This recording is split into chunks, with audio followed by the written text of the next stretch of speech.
Right mga master, so welcome back ulit sa ating YouTube channel. Bali din gagawin po natin ngayon isang install po tayo ng exhaust fan para sa CR natin. Nasamahan nyo kayo tara. So ito mga master yung ating exhaust fan. So Hanabishi po yung kanyang hagdan. Alright. Bali install po natin siya sa CR. So dito.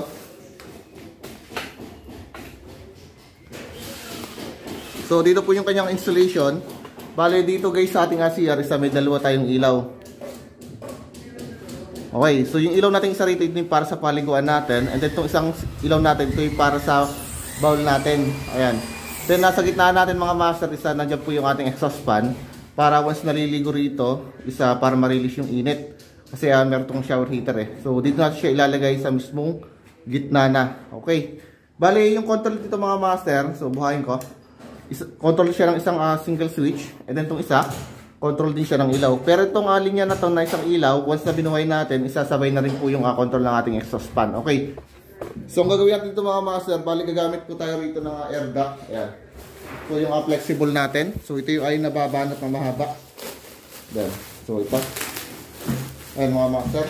Bali yung sukat nito, isa 4. 4 kasi yung ating exhaust fan isa 4 din siya. Okay.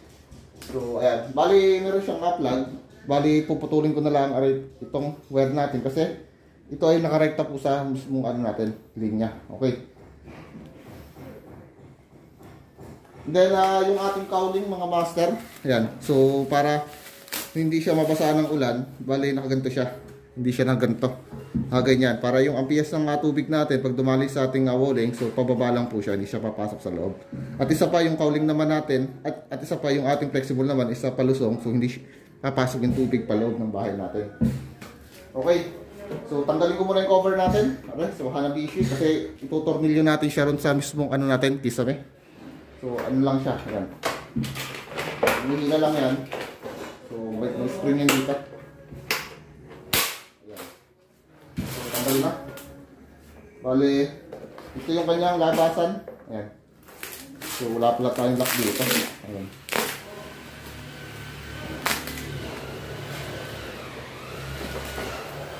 Try natin. Kabila. So, pinuputo lang pala rin.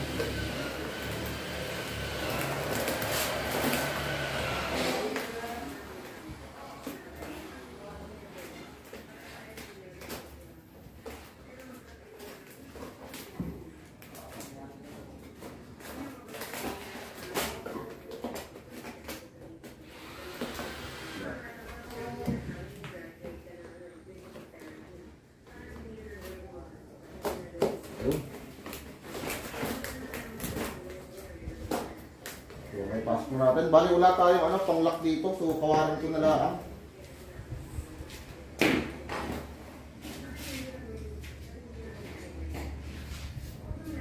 So, lagyan nyo na lang siya ng kawat para hindi lang mahugot yung ating flexible dito.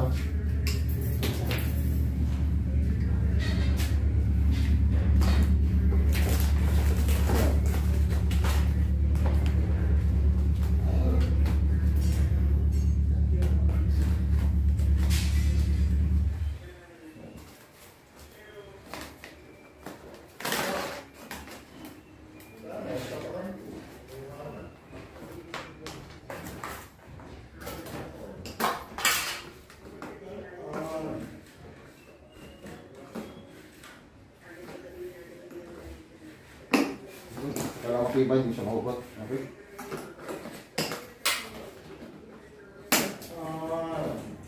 Wala yung mga master. Yan. So, ito yung tsura niya. So, kailangan ko bang wala siya rito. So, yun mga master. Bali, nalagyan muna siya dito ng GI. Ayan. So, make sure lang na matibay na hindi siya mahugot. So, saksak ko muna. Kung may lalit mag-release siya dito ng hangin. Palabas.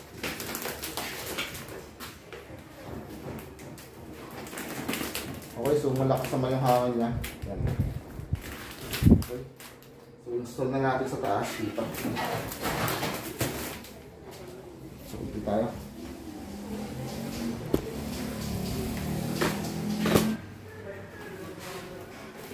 So bali yung cowling natin mga master. Ayan, so ito, isa doon natin sa likod ilalagay so, sa outdoor natin to. Okay, so dito tayo sa taas ngayon, mga master.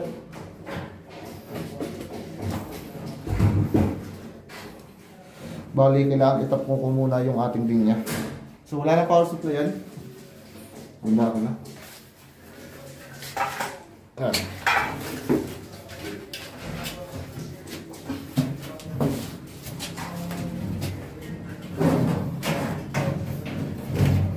So ito yung ating linya. So bypass ang grounding natin kasi wala namang ground yung ating ano rito, suspan, sira metal.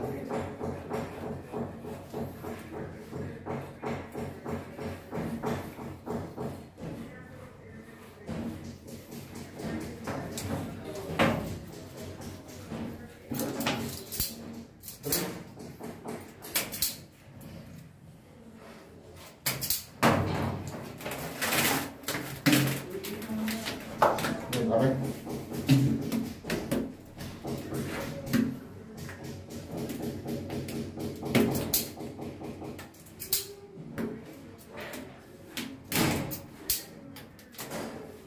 Okay, so ito yung return natin, black.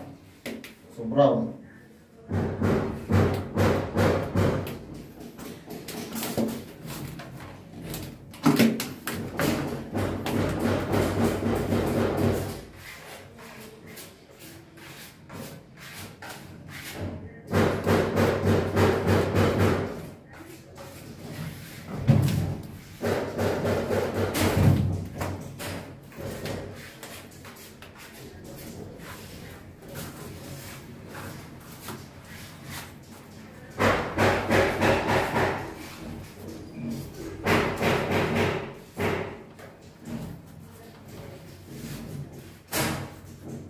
Okay. Dahil ito natin. So ito, blue.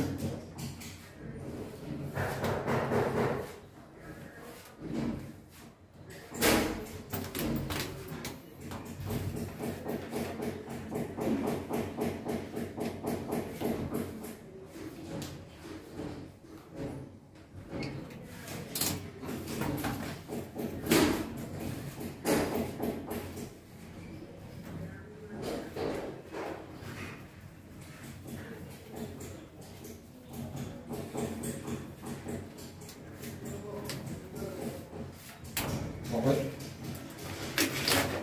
Then, pasok natin itong kaulin natin. So, pwede siya makaharap. Master.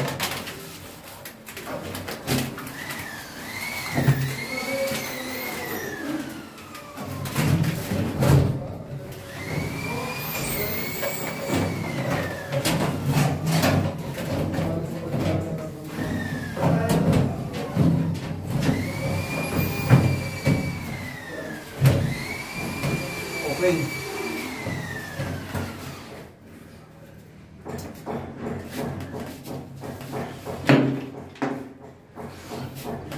So, screwan na lang natin siya. Bali, yung kanto-kanto niya, isa meron yung metal paring pinalagyan natin para matibay.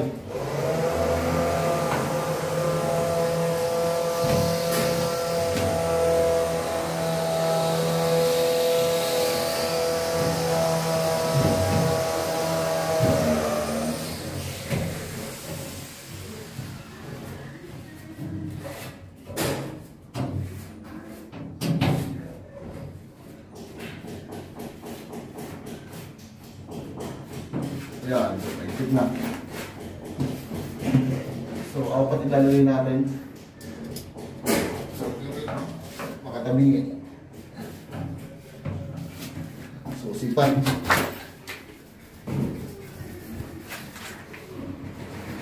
Okay.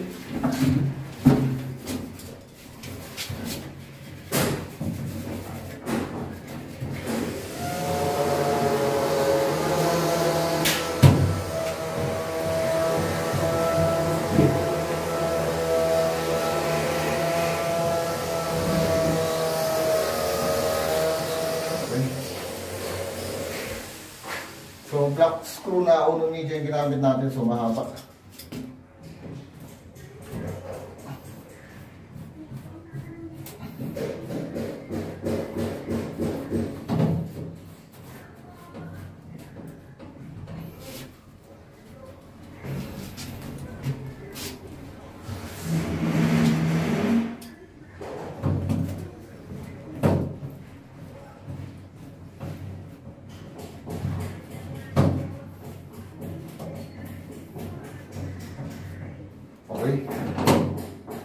Matibay yan. Ayan, isang nalaglag.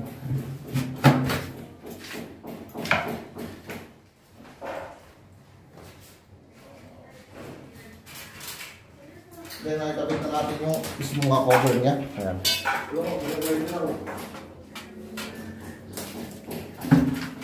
So, ipapasok ko lang muna yung ating spring na una. So, nasunod. Okay.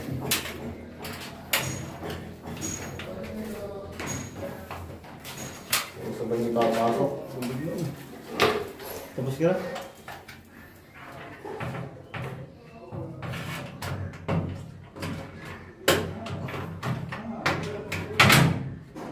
So, gano'n lang kasimple. Ngayon, yung ating ano ron, flexible, so diretso sa labas na yan. So, dito yung mga master. Ayan, so kung makikita yung tambol na yon, so doon lulusot natin sa labas. So, lulabas ko muna.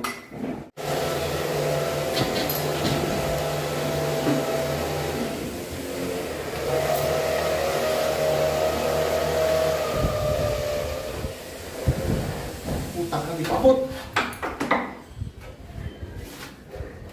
Ba't mo yan? Ha? Kaya mawat.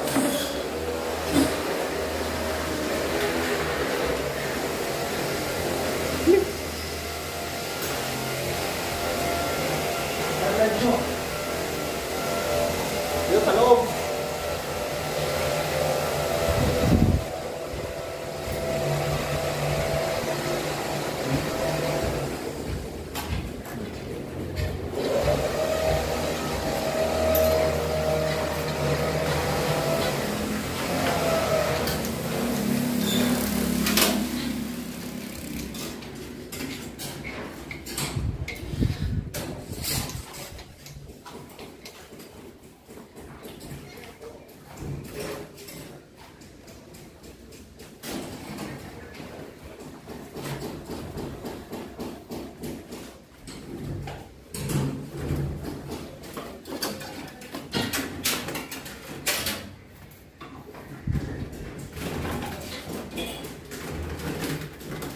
So, ito na mga master.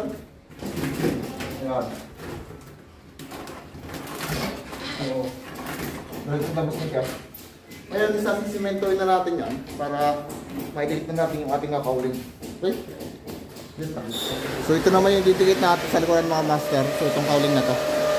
Bali, dito lumabas yung ating flexible. Bali, lalagay ko muna yung cowling bago natin siya cementoin.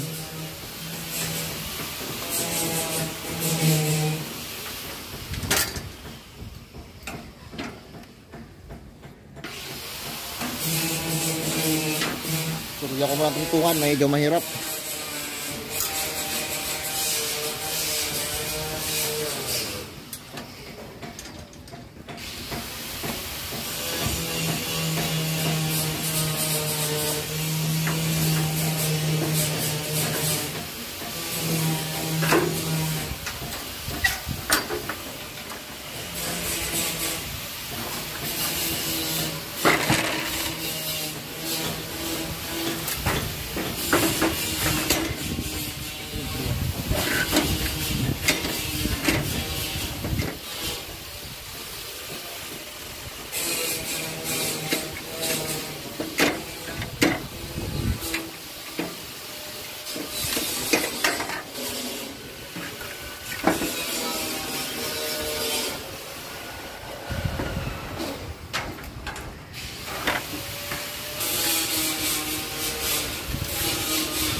Malakas yung hangin.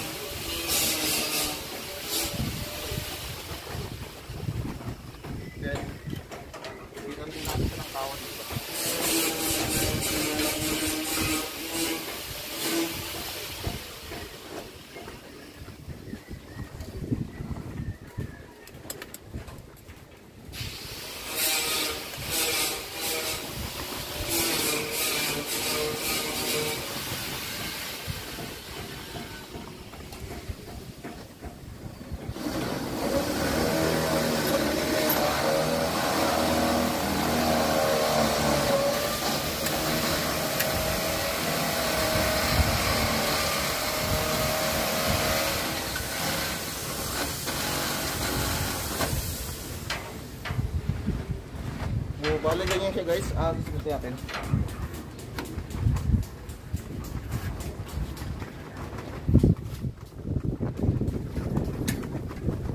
Okay mga master, so bali okay na. Semento ko na rito yung ating cowling. Ayan, so lumalabas na yung kanyang hangin sa loob, mula sa loob. Ayan. So kung naiinig yun, lumalabas na. So malakas na yung hangin dito. So pinapakaramdaman ko. Okay. Bali dito naman, isa mamasilyahan na lang yan. So malaki kasi yung natin, nabasag dito. So sakto lang dito yung pagmasilya. So hindi naman lulubog to. So sakto lang naman yung cover natin dito sa ating mismong walling. Okay, so yun lang muna mga master. Balik ka na lang kasimple kung paano magkapit ang exhaust ba natin. So salamat po.